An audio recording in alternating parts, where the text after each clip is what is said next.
The rain was relentless, hammering the windows of the tiny Seattle cafe where I sat, nursing a cold latte and a bruised ego. My phone buzzed with another text from my boss, Claire, demanding I rework the presentation by morning. But it wasn't her words that haunted me.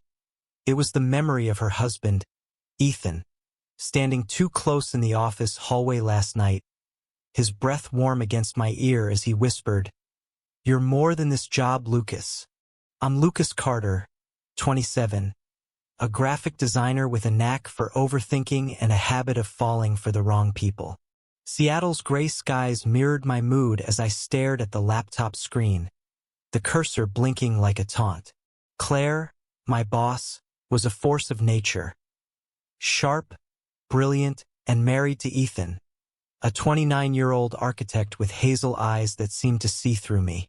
Their marriage was the kind you envied. Power couple, perfect home, no cracks in the facade. Until last night. It was late, the office empty except for us.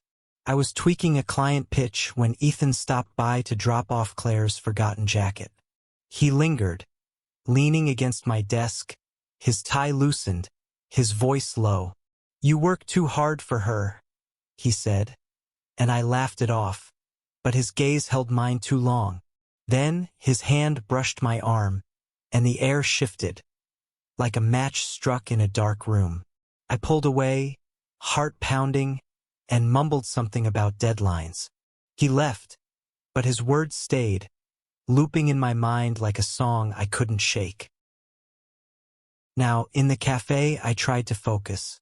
Claire's company, Elevate Designs, was my big break, but her demands were suffocating.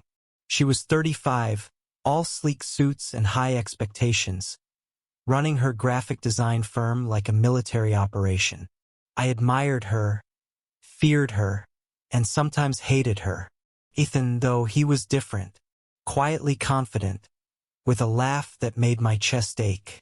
I'd caught myself watching him at company events, stealing glances when he kissed Claire's cheek or poured her wine. He was off limits, a line I'd never cross, or so I thought. The cafe door chimed, and there he was, Ethan, rain-soaked, his dark jacket clinging to his broad shoulders. My breath caught. He scanned the room, spotted me, and smiled, that slow, disarming smile that felt like a secret just for me. "Mind if I join you?" he asked, sliding into the booth across from me. His voice was warm, like whiskey on a cold night. "I thought you were meeting Claire," I said, trying to sound casual, but my pulse betrayed me. "She's stuck in a client dinner," he said, running a hand through his damp hair. "And I saw your car outside. Figured you could use some company." I swallowed hard. This was dangerous territory. "I'm just working," I said, gesturing to my laptop, but he leaned forward, his eyes searching mine. "Lucas, you're always working. When do you live?" His tone was gentle but pointed, like he saw the parts of me I hid from everyone else. We talked for hours, about art, music, the way Seattle's rain made everything feel alive. He told me about his childhood in Chicago, how he'd wanted to be a painter before architecture stole him. I told him about growing up in Portland, always the quiet kid sketching in the margins of life. The cafe emptied, the rain slowed, and still we sat, the space between us shrinking with every word. When his knee brushed mine under the table, I didn't pull away. "I should go," I said finally, my voice unsteady. But as I stood, he caught my wrist, his touch light but electric. "Lucas," he said, his voice barely above a whisper, "what if we didn't leave this moment?" I froze. His eyes were raw, unguarded, and I saw it. The same longing I'd buried for months. The cafe's warm lights blurred around us, and for a second, it was just him and me, the world falling away. Then my phone buzzed, Claire's name on the screen. Reality crashed back. "I can't," I said, pulling my hand free, my chest tight. I grabbed my bag and left, the rain swallowing my footsteps. But as I drove home, his words echoed. What if we didn't leave this moment? The next week was torture. Claire piled on more work, oblivious to the storm brewing inside me.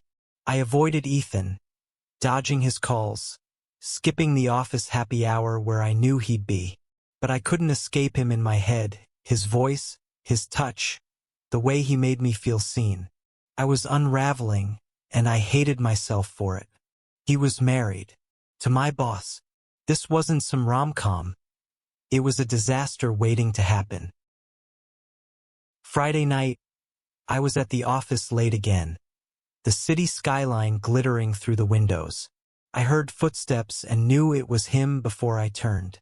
Ethan stood in the doorway, his face a mix of frustration and something softer. "You're avoiding me," he said, stepping closer. No jacket this time, just a fitted sweater that made it hard to think straight. "I'm not," I lied, my voice thin. "I'm just busy." "Bullshit, Lucas." He crossed the room, stopping inches from me. "What happened at the cafe, it wasn't nothing.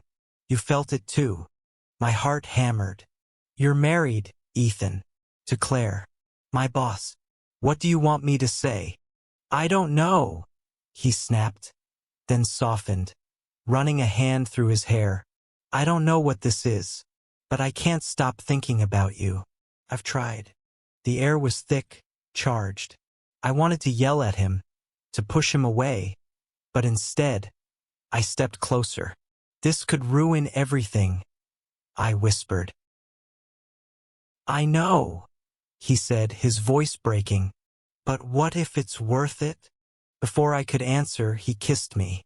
It was desperate, hungry, like he'd been holding back as long as I had. My hands found his shoulders, his neck, and for a moment nothing else mattered. Not Claire, not the job, not the consequences. Just us. Then the elevator dinged down the hall and we broke apart, breathless. "We can't do this here," I said, panic rising. "Then come to my place," he said, his eyes pleading. "Tomorrow night. Claire's out of town." I should have said no. I should have walked away. But I nodded, my heart in my throat, and the next night, I stood at his door, the Seattle skyline glowing behind me, knowing one step would change everything.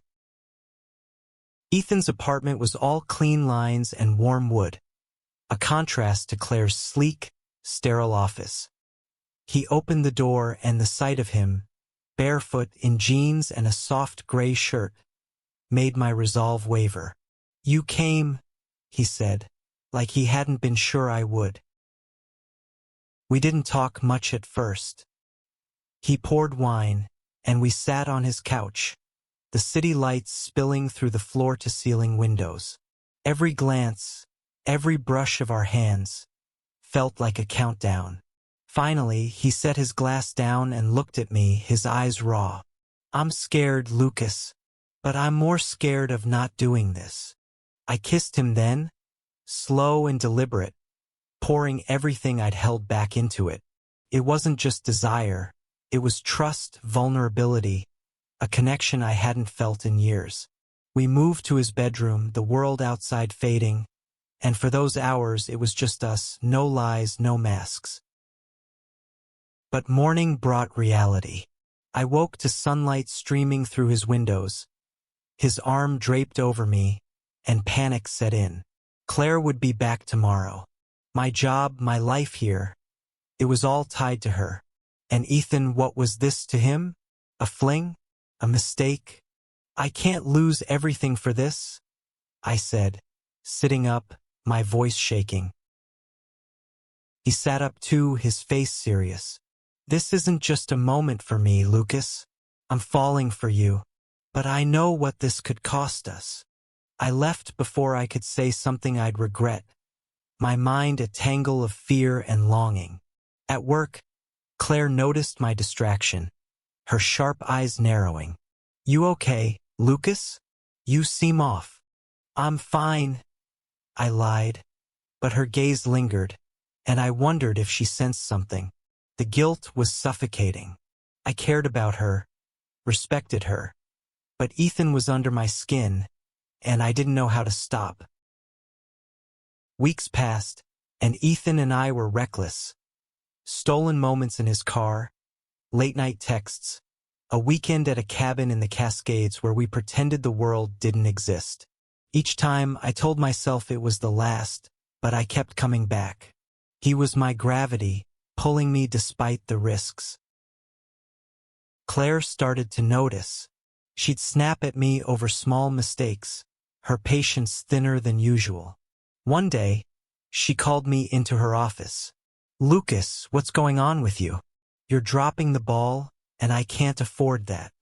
I mumbled an apology, but her eyes searched mine, and I felt exposed. "If there's something personal, tell me," she said, her tone softer. "I need you at your best." I nodded, my throat tight, and left before I could confess everything. That night, Ethan and I fought. I told him we had to stop, that it wasn't fair to Claire. He argued we could make it work, that he'd leave her, but the words felt hollow. "You can't just walk away from a marriage," I said, "and I can't be the reason it falls apart." He grabbed my hand, his voice fierce. "You're not the reason, Lucas. I've been unhappy for years. You're the first thing that's felt real." I wanted to believe him, but doubt gnawed at me. What if he changed his mind? What if I lost everything? My job, my stability, my heart. The breaking point came at Elevate's annual gala, a glittering event at a downtown hotel.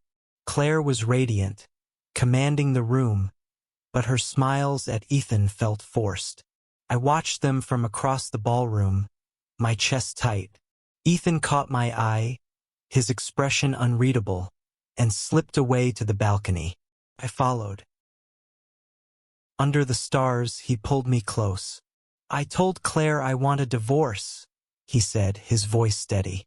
"I want to be with you, Lucas. No more hiding." I stared at him, stunned. "You what?" "I love you," he said simply, and the words hit like a tidal wave. But before I could respond, Claire's voice cut through the night. "Lucas? Ethan?" She stood in the doorway, her face pale, her eyes darting between us. The truth hung in the air, heavy and undeniable. "Claire, I started," but she held up a hand, her expression unreadable. "I need time," she said, her voice cold, and walked away. The days that followed were chaos. Claire didn't fire me, but her silence was worse. Ethan moved out, crashing at a friend's place, and we met in secret, our love tainted by guilt. I wanted to fix things, to make it right, but how do you repair a life you've broken? One night, Claire called me to her office. I braced for the worst, but she looked tired, human. "I knew something was off," she said. "Not this, but I felt it. Ethan told me everything, and I hate you both for it. But I also know I wasn't enough for him. Not anymore." I apologized, tears in my eyes, but she shook her head. "Don't. Just do better than I did, Lucas. Love him the way he deserves." She let me keep my job, a grace I didn't expect. Ethan and I started over, slowly building something honest. It wasn't easy. Guilt lingered, and trust took time. But under Seattle's endless rain, we found our way. Love, I learned, isn't just a moment. It's the choice to keep going, even when it hurts, because the person beside you is worth it.